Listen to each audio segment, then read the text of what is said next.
અંકલેશ્વરના ભાડી ગામની સીમ વિસ્તારમાં મૂકવામાં આવેલ પાંજરામાં દીપડો પુરાતા ગ્રામજનોએ રાહત અનુભવી હતી.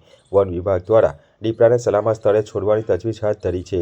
અંકલેશ્વર તાલુકાના ભાડી ગામની સીમમાં દીપડો દેખાતા ગ્રામજનોમાં ભયનો માહોલ સર્જાયો હતો. દીપડાના કારણે ગ્રામજનો અને પશુપાલકો સીમમાં જતા ડરી રહ્યા હતા. દીપડા અંગેની જાણ અંકલેશ્વર વન વિભાગમાં કરવામાં આવતા વન વિભાગ દ્વારા ગામની સીમમાં પાંજરો મૂકવામાં આવ્યું હતું. અંતે દીપડો પાંજરે પુરાતા સ્થળ પર લોકોના ટોળા ઉમટી પડ્યા હતા અને વિભાગમાં જાણ કરતા વન વિભાગના અધિકારી સ્ટાફ સાથે આવી પહોંચ્યા હતા અને પાંજરે પુરાયેલા દીપડાને શાલીમાર નર્સરી ખાતે લાવી જરૂરી તબીબી પરીક્ષણ કરી સલામત સ્થળે છોડી મૂકવાની તજવીજ હાથ ધરી છે. દીપડો પાંજરે પુરાતા ગ્રામજનોએ હાશકારો અનુભવ્યો હતો.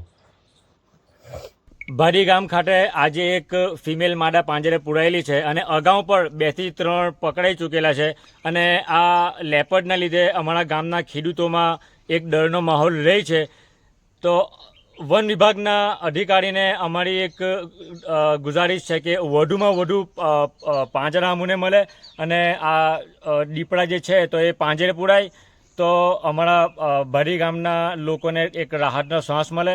અને આ જે રસ્તો છે એ મેન રસ્તો છે ગ્રાઉન્ડ માટે આવવા જવા માટે, ગામ માટે નોકરીવાળા લોકો માટે આવવા જવા માટે.